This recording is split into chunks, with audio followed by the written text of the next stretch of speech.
Hey everybody, Ryan Reel, Senior Residential Specialist with the Wannabe Real Estate Group. We got a lot going on with the coronavirus floating around, the financial market, the stock market, the real estate market. Let's dig into what's actually going on, and let's take a historical look at the entire economy and the real estate market. Let's get to it. All right, here's what we're going to cover today. We're going to start with interest rates and how they're related to the 10-year Treasury. We're then going to dig into the housing and mortgage crash in 2008, the dot-com crash and September 11th.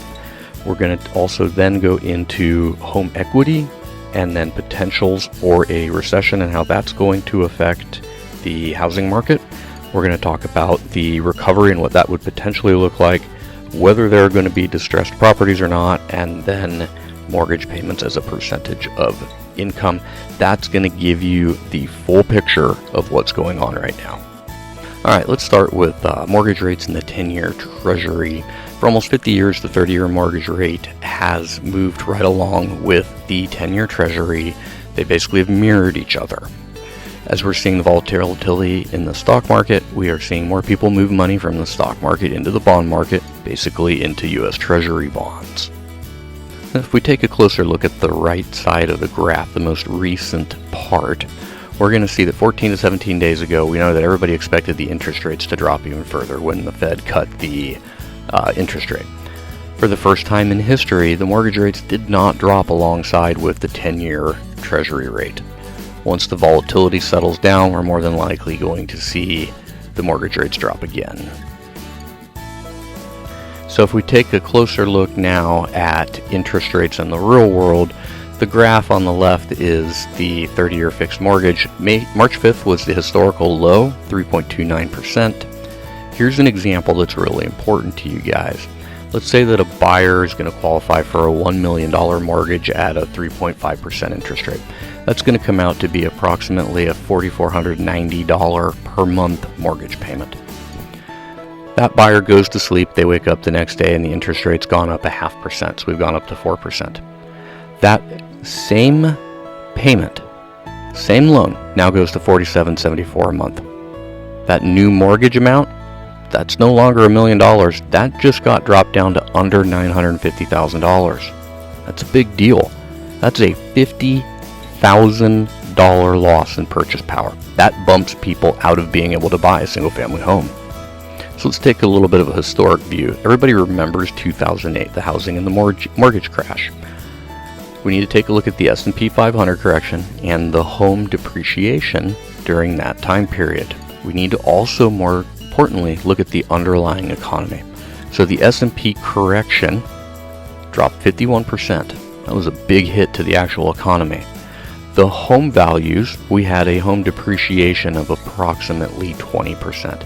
Wasn't good. Everybody remembers that. So is 2020 going to be different? Here's a quote from David Rosenberg with the Gluskin Sheff and Associates, chief economist.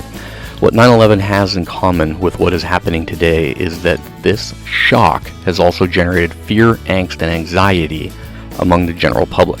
People avoided crowds as they believed another terrorist attack was coming and are acting the same today to avoid getting sick.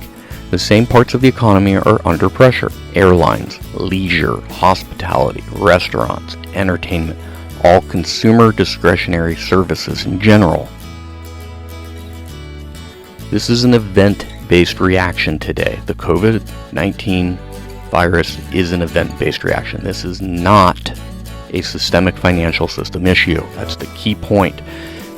This is very, very similar to parts of the country that would have a massive snowstorm that can close a city down for 2 weeks. Same thing. It's going to pass. The financial system is strong. It is going to come back. So for a little more perspective, let's look at the dot-com crash and what happened with September 11th. All right, we all remember 2008. We just went through the numbers. Looking at the dot-com and 9/11, we also need to look at the underlying economy. All right, so the two things again, the S&P correction and home values. S&P correction was negative 45%, dropped 45% of its value. Home values, they appreciated 24%. They did not drop. That's coming down to an event market-based issue. All right, the next thing we really want to get into is home equity positions. All right, so the graph you're going to see come across, total equity cashed out. All right, so we got 2005 to 7. People basically use the home equity as their personal ATM, 824 billion with a B, which dramatically reduced their equity positions in the property. That equity went from being an appreciating asset into fun. From 2017 to 19, they took out 232 billion. It's still a lot. That's 590 billion less. So what does this mean? How is this going to affect things? So currently in the United States, roughly 37% of the homes are completely paid off. They have no mortgage. That is a really strong number. That leaves 63% of the homes that aren't paid off. 25% of those have greater than 50% equity of the home. That means over 50% of the homes in the United States today have more than 50% equity. Even if there was a price correction, the real estate market is in a far better position to handle it. The next topic is a recession. It's a big concern with a lot of people. A recession does not mean a housing crisis. We've seen the data from 2007 and 8. We've seen it from the early 2000s. Here's a quote from Bill McBride with Calculated Risk. With the sudden economic stop and with many states shutting down by closing down schools, bars, and restaurants, my view is the U.S. economy is now in a recession. It started in May 2020. And GDP will decline sharply in Q2, as Goldman Sachs is forecasting. The length of the recession will depend on the course of this pandemic. So here's the Goldman Sachs GDP forecast. We see that Q1 this year down about 0.2%. We know Q2 is going to be down. So here's a relevant quote from the Wells Fargo Investment Institute. We do not expect a repeat of the severe recession in 2008-2009 because the virus and oil shocks are not endemic to the financial system, but are rather external. Once the virus infection rates peak, we expect a recovery to gain momentum into the final quarter of the year, especially into 2021. That's great news. That is a great forecast right there. We currently are in a recession, ladies and gentlemen. We're not technically there till we get to April 1st, but there is no way we're going to recover what we've lost. As we go into Q3 and 4, we are seeing a lot of predictions of very strong growth with even further gains going into 21. So what does this look like? What's the real world implication? While COVID-19 is present, we're going to continue to see this economic slowdown. Once we flatten the curve and come out of it, we are going to return to normal and everything is going to be fine. When this is over, when we can go back outside to play with family, with friends, there are going to be a lot of people thinking the same way and coming back to the market with a lot of energy. We know that the airlines, the leisure and hospitality industries are coming back. We know restaurants and the entertainment industry is coming back. We know that gyms and discretionary services are coming back. Americans come back. It's what we do. But now that we know that we're in a recession, what does home equity mean? How is that playing into this? In three of the five last recessions, we saw appreciation of home value, 1980, 81, and 2001 respectively. That's a big thing to keep in mind. We've already discussed the strength of the housing market and the equity position of Americans and how that's important. So let's be clear, there are no signs or indicators that are showing the potential for a massive home depreciation in the U.S. Let me say that again. There are zero signs or indicators that are showing that potential. Keep that in mind. All right, next topic, distressed properties, foreclosures and short sales. All right, so the Federal Housing Administration indicated it is enacting an immediate foreclosure and eviction moratorium for single-family homeowners with FHA-insured mortgages for the next 60 days. The Federal Housing Finance Agency announced it is directing Fannie Mae and Freddie Mac to suspend foreclosures and evictions for at least 60 days. These are the lessons we learned from 2008. The federal government and local governments are making different decisions this time. This is a real estate industry responding to the challenges we're facing. Last time in 2008, the government sat on the sidelines too long, both federal and state. Based on these actions, we do not see a tidal wave of distressed properties. Just keep that in mind also. All right, last part, mortgage as a percentage of income. All right, so there's the graph going back to 2018, I believe. So here's what we know. In a good economy, with rising wages and lower interest rates, the historical norm for mortgage payment as a percentage of income is 21.2%.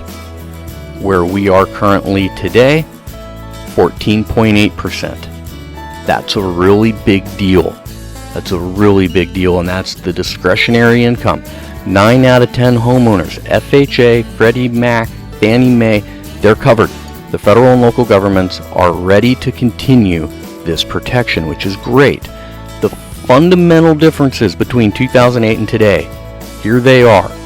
Number one, the federal and local governments are stepping in earlier this time and protecting homeowners. That is huge. Number two, owners learn their lessons. Their equity positions are tremendously stronger this time around. Number three, owners' mortgage payments are a lower percentage of their income, which is also very, very important. With those three things in mind, that is what is showing us very, very clearly that we're not heading down the exact same road as we were in 2008. Real estate is an essential service, and we are continuing to serve our clients. We're doing that in a very, very safe fashion. We are limiting our in-person meetings. They're next to non-existent at this point. We're still conducting business, and we are having a big and positive impact on our community on the behalf of our clients. We're adapting. We have systems and procedures in place to increase safety for everybody. The spring market's already slowed down due to the coronavirus. We are not going to let this keep us down as a community. We're respecting the social distancing policies that are in place. Our administrative staff, they're working from home. The Ryan team, we're out. We're working for you. We're here. We're getting it done. And we're taking advantage of technology, things like FaceTime, Zoom, Google Hangouts, and Skype. We're continuing to serve our clients. How can we best be of service to you? All right, there you go. There's the information. Those are the real numbers when we're talking about the economy, the housing market, and a potential recession. All right, we have Goldman Sachs forecast. We also know that looking at the last 5 recessions that we've had, that does not guarantee a housing crisis. All right, so if you guys have any more specific questions, any concerns that are specific to you guys, would love to have an opportunity to address those with you. Call, text, or email. Would love to have that conversation and help out as much as we can. Hope you guys have a great rest of the day. Stay safe out there. A very special thank you to Tom Ferry and Steve Harney for compiling the information for the conversation and for the graphics. Thank you, gentlemen.